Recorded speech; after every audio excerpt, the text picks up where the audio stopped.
We're going to talk about 9-4 today. You don't have that many problems, so you guys should be done enough with the other stuff to where we can start on 9-4 today. 9-4, proportional parts and triangles. Date should be 3, I think 28/14. Now, if you guys got done with the other stuff fast, it may be Thursday, maybe 3/27/14. If that's the case, giddy up. Change the date when you write it down. Okay. Proportional parts. What we're basically going to talk about is when you have a triangle, kind of a triangle inside of a triangle. An interesting thing happens when you draw lines that are parallel. You know, let's say this is triangle A, B, C. What I'm going to do is I'm going to draw a segment here that's parallel, or attempt to, this one down here. Let's make this D, make this E. And what we're going to talk about is what happens when those two are parallel. Okay? What happens is two similar triangles are created. Now, if you look at this closely, the smaller triangle, this one right here, triangle ADE, is similar to triangle, well, A, then to what? The big triangle, ABC. Okay, those are your two similar triangles here. Interesting thing happens though. We know that this whole big side would be proportional, that AB would be proportional to AD.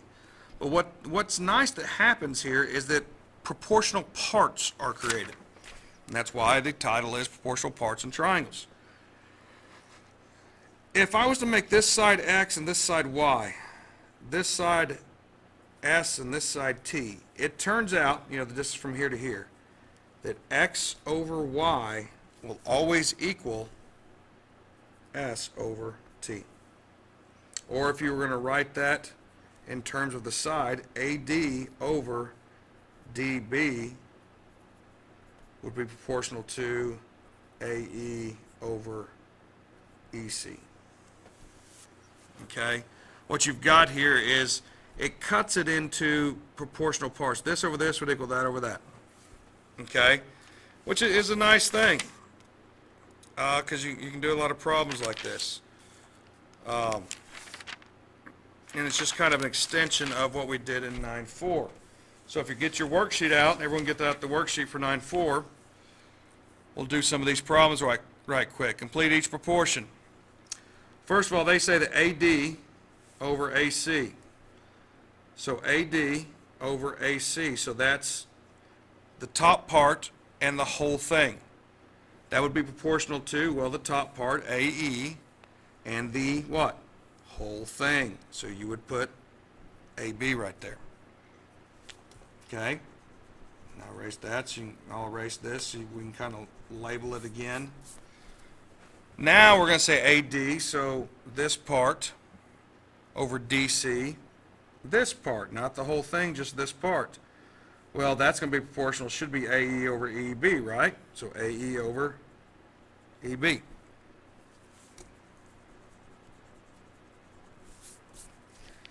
Well, now they say DE, okay, over CB, the corresponding part. Well, that would work with AD. Now, here's the thing. It's not going to be this part, because we're talking about this little triangle and then the whole big triangle, because we're talking about sides of the triangle, not the parts created by. So underneath here is going to be the whole thing, AC.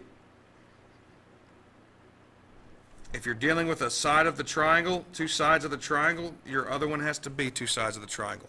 If you're dealing with two parts, like on this one where it was a side of the triangle and a part, it can be proportional to a side of a triangle and the part. But here I'm going side of a triangle, side of a triangle. So this needs to be side of the triangle, side of the other triangle. Okay, it can be confusing. One thing that will help you, and you don't always have to do this, but if you are confused, you can come over here to the side and redraw your smaller one. See, I'm redrawing this one, A, D, E. Okay? Now, erase the smaller one out of your mind when you're talking about this one. Now, if you're looking at these two and you know that they are similar, DE corresponds to what? CB. AD corresponds to the whole thing, AC. So if you can separate those in your mind, it'll help you when doing these type of problems. Now let's go down here to number 7. We're going to find the missing thing. And then once again, when you're dealing with sides, I need to deal with the smaller one, which is A, E, B, saying this is 6 and this is 4. So, and then the whole thing is 10. So, 6 over x would equal, what corresponds? 4. What corresponds to the 4? The whole thing here, 10. That would be your proportion. Cross multiply and solve. 60 is equal to 4x. Divide both sides by 4. X is 15. Okay? You see how I separated the smaller triangle from the larger triangle. You can only use the parts when you're talking about both the parts. You can't use sides of the triangle with parts. So it needs to be the side of the triangle, side of the triangle. Now, here, once again, I'm talking about the whole side here. Well,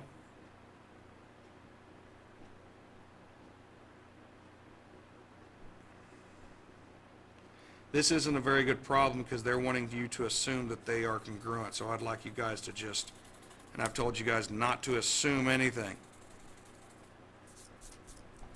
Okay? Over here. Now that we've already talked about that, I'll scribble that out. Let's talk about number 9.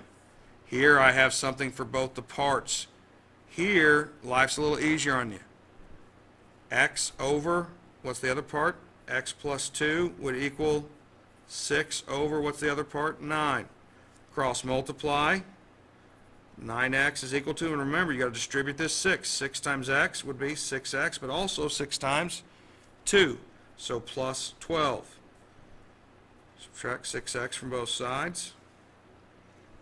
You would get 3x is equal to 12. Divide both sides by 3. X is equal to 4. Okay?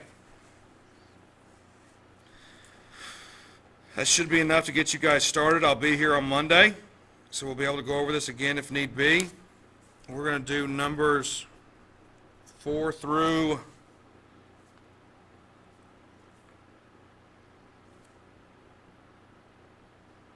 let's do 4 through 23. Write problems, draw figures, show all steps and work. Want to see those proportions, want to see you work them out. Do not want to see just answers. Let's get to work.